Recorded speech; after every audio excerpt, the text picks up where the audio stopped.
Olá, pessoal. Sou o pastor Gleidson Ricardo, diretor do Seminário Teológico de Missões. Nós estamos ministrando o curso de Missiologia. Hoje nós iremos trazer para vocês a 15ª aula com a disciplina Generosidade. É o assunto que iremos abordar nesse vídeo aula. Mas antes de entrarmos no assunto, eu gostaria de lhe convidar a você se inscrever no nosso canal, o canal do STM, Seminário Teológico de Missões, no YouTube, deixar o seu like, já ir compartilhando esse vídeo e também acionar o sininho para que você possa estar recebendo as nossas atualizações e ficar por dentro de todo o nosso conteúdo. Nós iremos tratar nessa aula sobre a generosidade cristã. Mas, já entrando aqui no primeiro tópico, eu já quero deixar para você a primeira palavra-chave. A primeira palavra-chave desse vídeo-aula é generosidade. Tome nota dessa palavra. A palavra é generosidade. Amém? Eu gostaria de ler um versículo. Você que, nosso aluno, já pode estar acompanhando no seu material didático.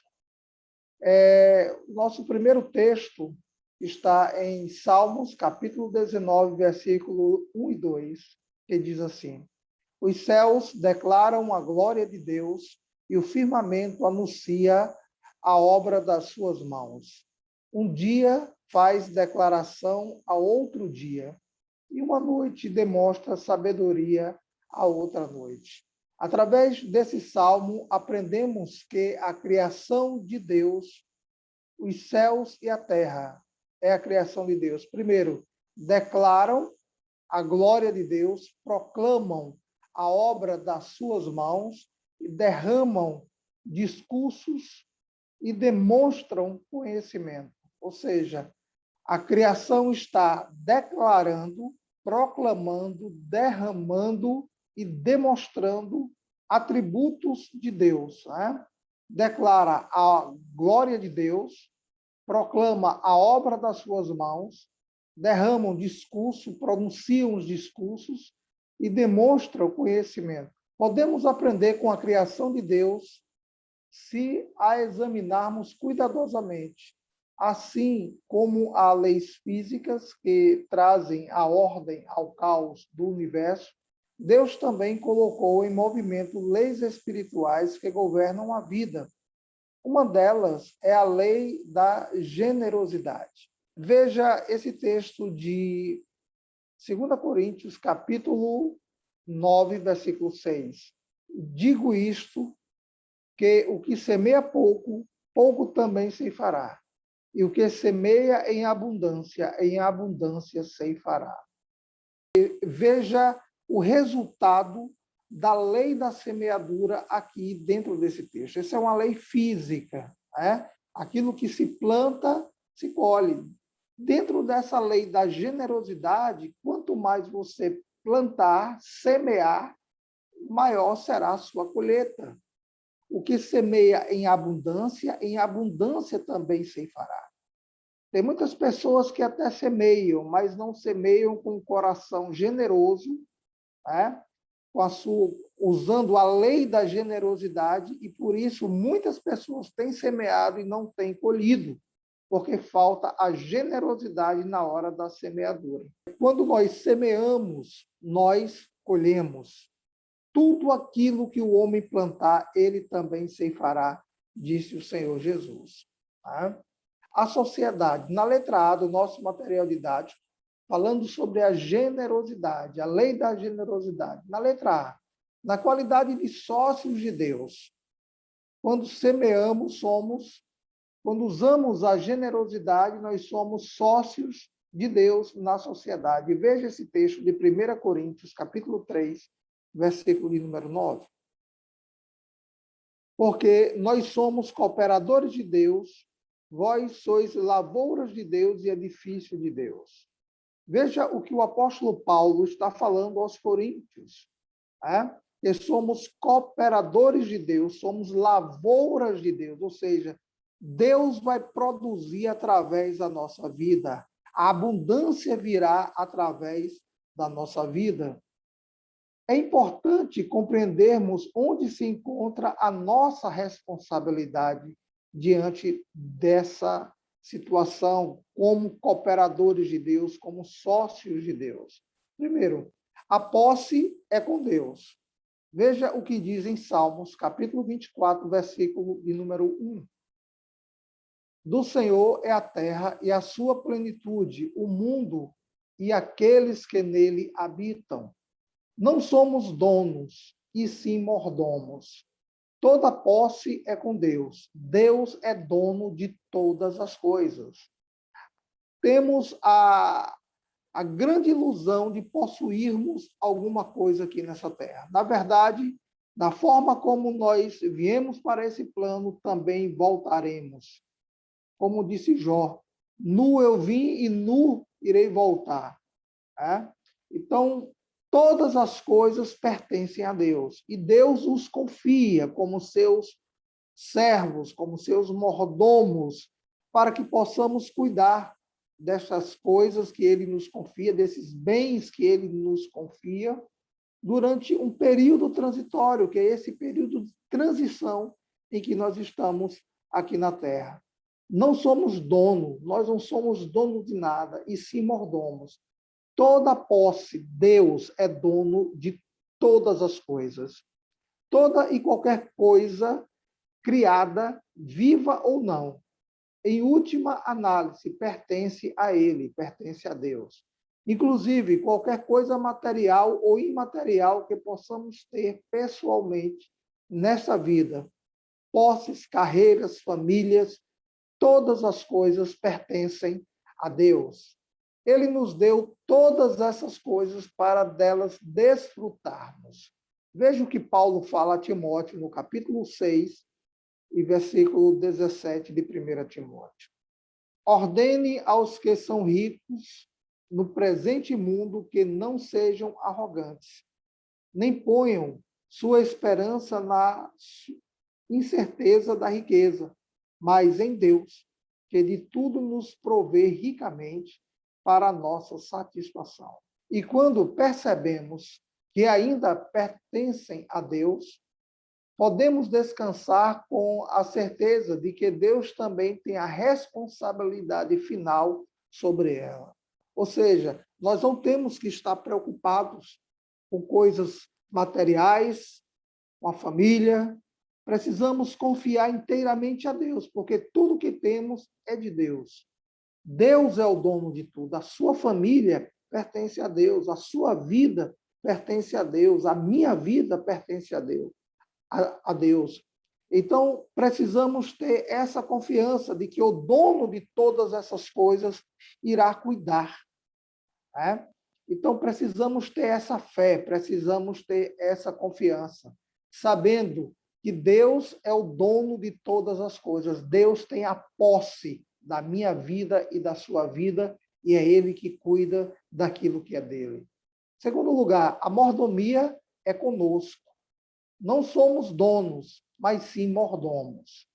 O mordomo administra e toma conta daquilo que pertence a uma outra pessoa. Deus possui tudo, mas na qualidade de mordomos, administradores, e tomamos conta das coisas para Ele. Temos obrigações de sermos fiéis nesta administração. Ou seja, tudo aquilo que temos pertence ao Senhor. Porém, nós estamos aqui como mordomos, e como mordomos precisamos cuidar da melhor maneira tudo aquilo que o Senhor nos tem confiado.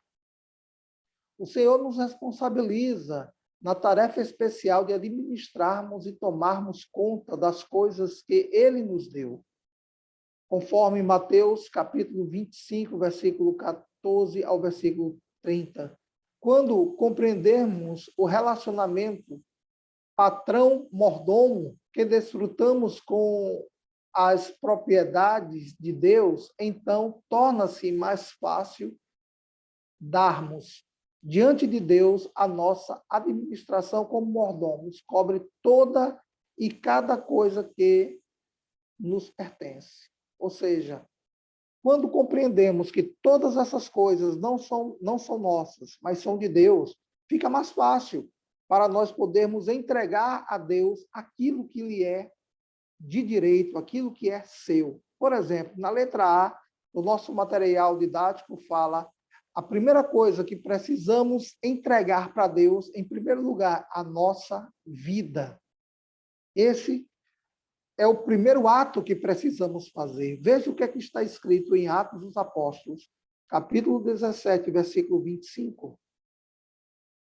Nem tampouco é servido por mãos de homens, como que necessitando de alguma coisa, pois ele mesmo é quem dá a todos a vida e a respiração e todas as coisas. Deus não precisa de coisa alguma e todas as coisas são dele.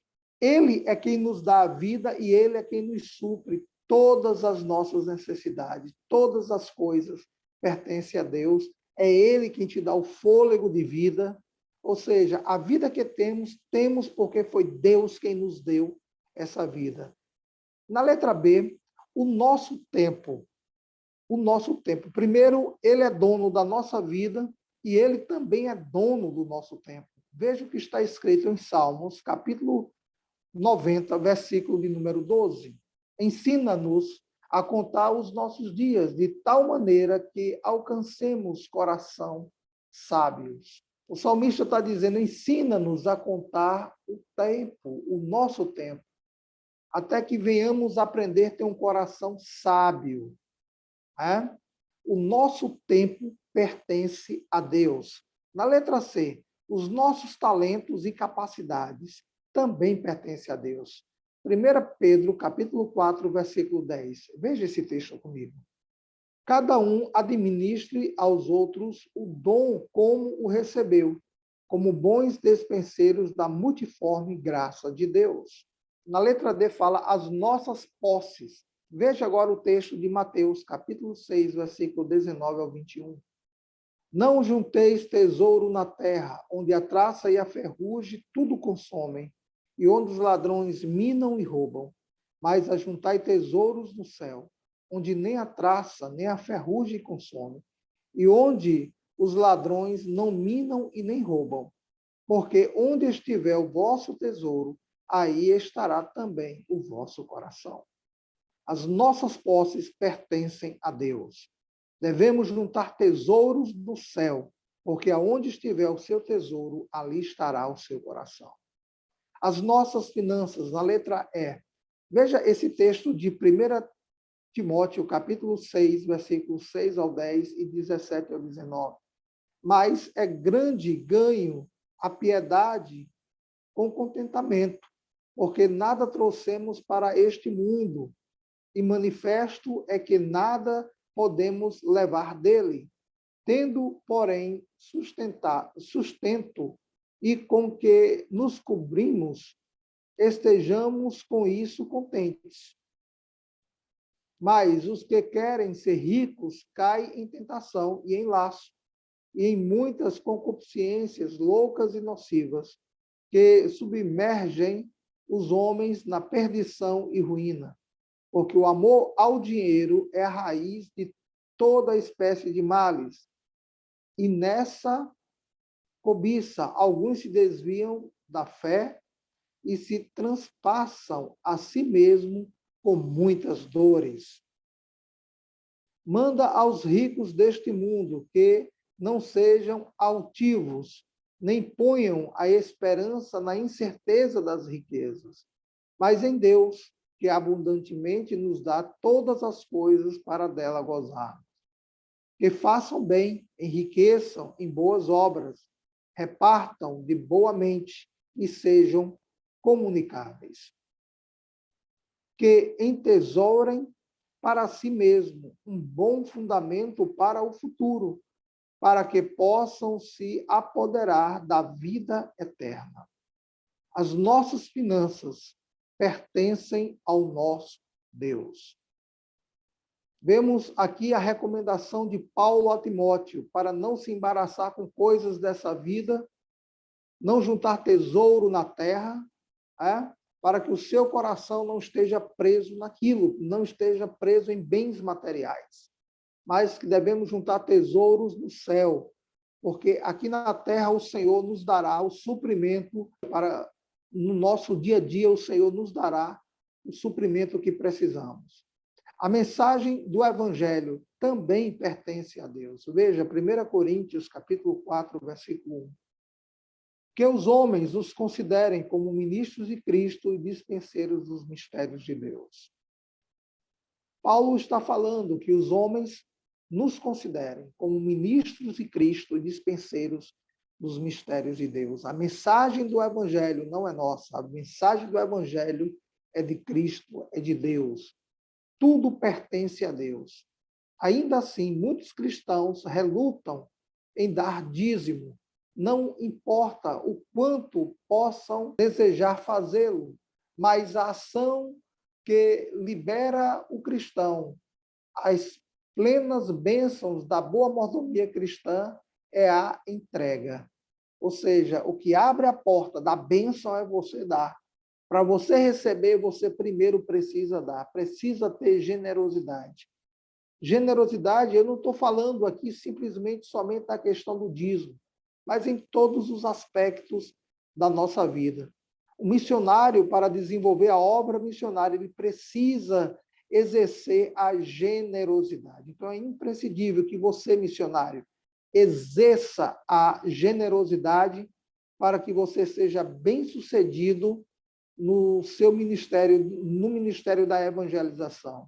É somente quando damos a nós próprios que aprendemos o que significa dar alguma coisa das posses ou dinheiro que Deus nos deu. Ou seja, quando nós entregamos daquilo que é nosso, passamos a ser realmente mordomos de Deus. Estamos administrando tudo aquilo que Deus ele confiou em nossas mãos.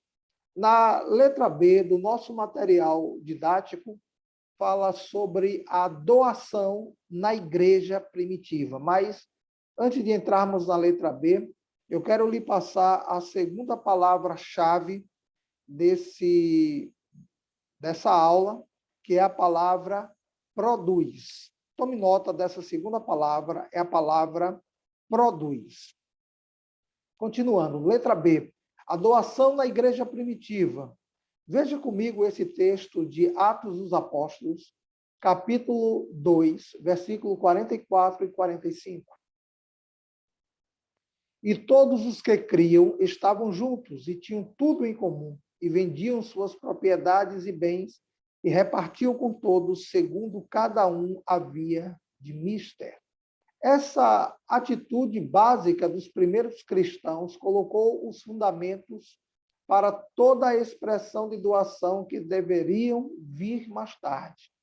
À medida que o número dos cristãos se multiplicava, aparecem diferentes métodos de doação, mas todas as doações expressavam a compreensão deles sobre a mordomia cristã, que tudo, em último análise, pertence a Deus. A igreja sustentava os necessitados. Veja que coisa maravilhosa que acontecia na igreja primitiva. Na igreja primitiva, homens especiais eram escolhidos para servirem como diáconos.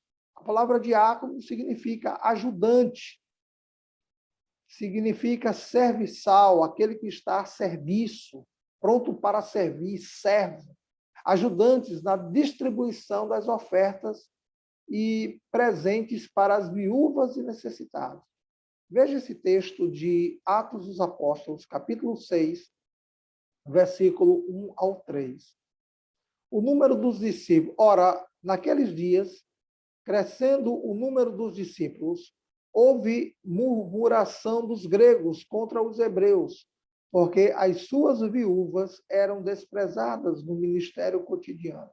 E os 12, convocando a multidão dos discípulos, disseram: não é razoável que nos deixemos a palavra de Deus e sirvamos as mesas.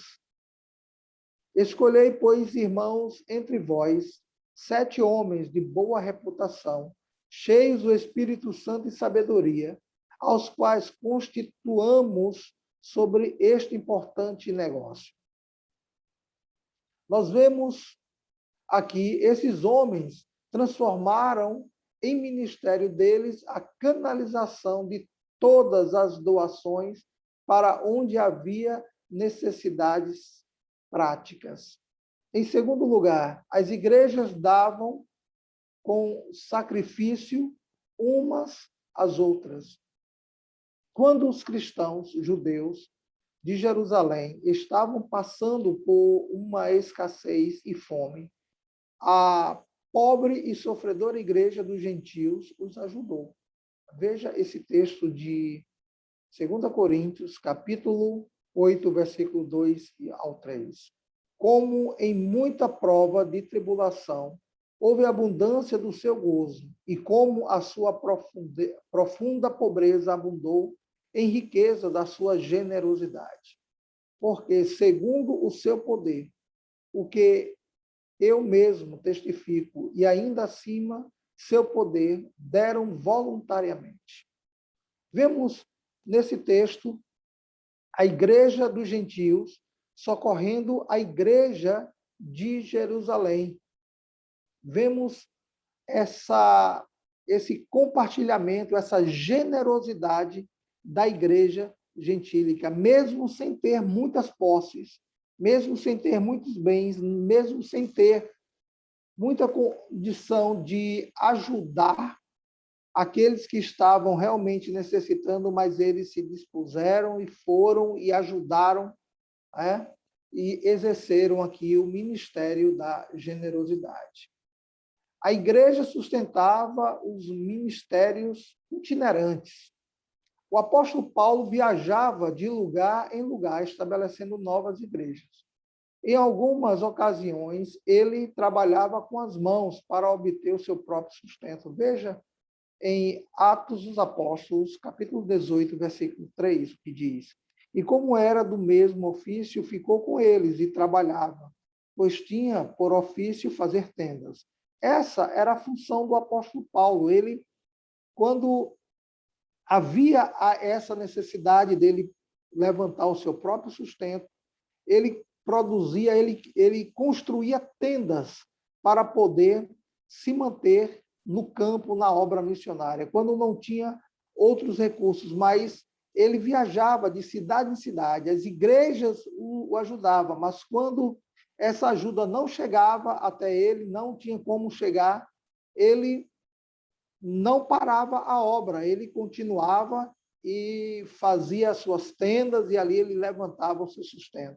Em outra ocasião, a igreja dos Filipenses demonstrou o verdadeiro espírito de doação, do qual Deus se agrada, sustentando o ministério itinerante, ou seja, o ministério de Paulo, que ia fundando igrejas. Veja esse texto de Filipenses, capítulo 4, versículo de número 18. Mas bastante tenho recebido e tenho abundância, cheio estou, depois que recebi de Epafrodito o que da vossa parte me foi enviado, como cheiro de suavidade, sacrifício agradável e aprazível a Deus. Paulo aqui está agradecendo as doações que foi recebida da parte daquela igreja, a igreja dos Filipenses, a igreja da cidade de Filipos. Ela sempre estava ali, sempre que possível, ajudando o apóstolo Paulo. Os cristãos trabalham para poder dar. Isso é um fato muito importante. Muitas pessoas não querem trabalhar, não querem desenvolver nenhuma atividade. Porém, nós vemos aqui essa recomendação que o apóstolo Paulo faz à igreja de Éfesos, que eles trabalhavam para poder repartir com aqueles que não tinham. Veja que texto interessante, Efésios capítulo 4, versículo 28. Aquele que furtava, não furte mais. Antes trabalhe, fazendo com as mãos o que é bom, para que tenha o que repartir com o que tiver necessidade. Ou seja, Paulo fala aos cristãos que a vida precisa ser mudada, as atitudes precisam ser mudadas, para que eles, e que aqueles que não têm, aquele que furtava, que agora trabalhe, para que possa repartir com aqueles que não têm, com aqueles que são necessitados. Né? Então, os cristãos na igreja primitiva, eles trabalhavam para poder repartir com os necessitados. O quinto tópico, a doação era a prova do amor deles. Ou seja, eles manifestavam o seu amor através da sua generosidade. Veja esse texto de 2 Coríntios, capítulo 8, versículo 14 e versículo 25. Mas para a igualdade, neste tempo presente, a vossa abundância supra a falta dos outros, para que também a sua abundância supra a vossa falta e haja igualdade. Portanto, mostrai para com eles e perante a face das igrejas a prova do vosso amor e da vossa glória acerca de vós. A doação era a prova do amor desses cristãos. A generosidade. Eles exerciam o evangelho, viviam o evangelho, exercendo a sua generosidade. E isso fazia com que muitas vidas fossem alcançadas para a glória do nome do nosso Deus. Na letra C, do nosso material didático, fala os princípios de Deus para as doações. Mas antes de entrarmos na letra C, eu quero te passar a terceira senha. A terceira senha é a palavra abundância. Tome nota dessa palavra. A palavra é abundância. Na letra C, vemos os princípios de Deus para as doações. Em 1 Coríntios 10, 11, veja o que está nesse texto. Ora, tudo isso lhe sobreveio como figuras, e estão escritas para aviso nosso, para que já são chegados os fins dos séculos. Lemos que devemos aprender com o exemplo de Israel. Devemos aplicar os princípios que foram dados por Deus. Ao mesmo tempo, devemos evitar os erros que Israel e os líderes, seus líderes, cometeram no deserto. Na área da doação, encontramos algumas excelentes diretrizes que podem nos ajudar em nossa doação. Em primeiro lugar, Deus espera que comecemos com uma porcentagem, né? Foi estabelecido para a nação de Israel para que eles dessem o dízimo, da 10ª parte de tudo aquilo que lhes sobreviesse. Trazei todos os dízimos. Veja comigo esse texto de Malaquias 3:10, que diz: trazei todos os dízimos à casa do tesouro, para que haja mantimento na minha casa, depois fazer prova de mim. Nisto, diz o Senhor dos Exércitos, se eu não vos abrir as janelas dos céus e não derramar sobre vós uma bênção tal, até que não haja lugar suficiente para recolherdes. Nós vemos nesse texto essa ordenança do profeta, Deus falando através do profeta Malaquias, à nação de Israel, para que eles pudessem ter abundância. Eles precisariam se desprender na 10ª parte de tudo aquilo que ele possuía.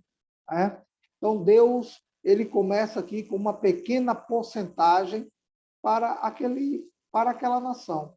Em segundo lugar, devemos dar de forma sistemática e regular. Veja o texto de 2 Crônicas, capítulo 31, versículo 11 e versículo 12. Então ordenou Ezequias que se preparassem câmaras na casa do Senhor e as prepararam. Ali recolheram fielmente as ofertas e os dízimos e as coisas consagradas, e tinha cargo disto Conanias, o levita principal, e Simei, seu irmão, o segundo. Ou seja, as pessoas traziam para a casa do tesouro, para a casa do Senhor, os seus dízimos, as suas ofertas, e os levitas estavam ali para poder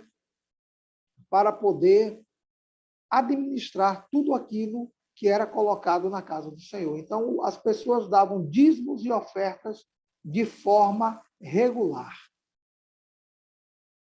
Eles, no terceiro e último tópico, fala: devemos dar o primeiro e o melhor ao Senhor. Esse é um ponto muito importante. Tudo o que temos foi o Senhor quem nos deu. Então, aquilo que iremos doar, aquilo que iremos devolver ao Senhor, nós não podemos dar de qualquer forma. Precisamos fazer da melhor forma, dar o melhor que temos para o Senhor. Veja o que está escrito em Provérbios, capítulo 3, versículo 9 e versículo 10. Honra ao Senhor com os teus bens e com a primeira parte de todos os teus ganhos, e se encherão os teus celeiros, e transbordarão de vinho os teus lagares. Honra ao Senhor com a tua fazenda, com os teus bens, e a primeira parte de todos os teus ganhos, de toda a tua renda, essa você entrega para o serviço do Senhor, e se encherão, faz agora aqui uma promessa, o Senhor agora faz uma promessa dizendo: e se encherão os teus celeiros abundantemente e transbordarão no mocho os teus lagares. Ou seja, haverá prosperidade, haverá abundância. Muitas pessoas perguntam para mim: pastor, por que devemos entregar o nosso dízimo no Novo Testamento, uma vez que nós não estamos mais debaixo da lei?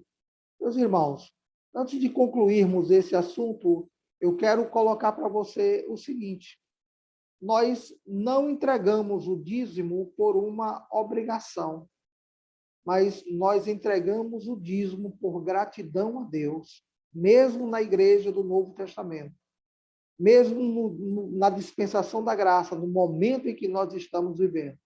Entregamos a Deus por gratidão, fazemos por gratidão, entregamos por gratidão, porque somos gratos a Deus por tudo aquilo que Ele nos tem favorecido. E com isso, e com esse ato de generosidade, de gratidão, nós ainda receberemos as abundantes bênçãos que estão prometidas na palavra de Deus. Isso é uma questão que vai caber a você. Se o seu coração, você tem generosidade, liberalidade para doar, para fazer, faça. Mas se você não crer que a bênção de Deus virá sobre a tua vida mediante a sua generosidade, você não receberá a bênção do Senhor. Porque tudo isso que fazemos, fazemos por fé e por obediência e porque amamos a Deus e a sua palavra. Estamos terminando essa aula e nós nos veremos na próxima aula em nome do Senhor Jesus Cristo. E antes de encerrarmos, eu quero lhe pedir para você não se esqueça de se inscrever no nosso canal, o canal do Seminário Teológico de Missões no YouTube, deixar o seu like nesse vídeo aula, estar compartilhando, acione o sininho, né? E é muito importante, se você tem alguma dúvida, alguma pergunta, deixe nos comentários, que dentro do possível nós estaremos respondendo e tirando suas dúvidas. E que Deus te abençoe grandemente em nome de Jesus. E nos vemos na próxima aula.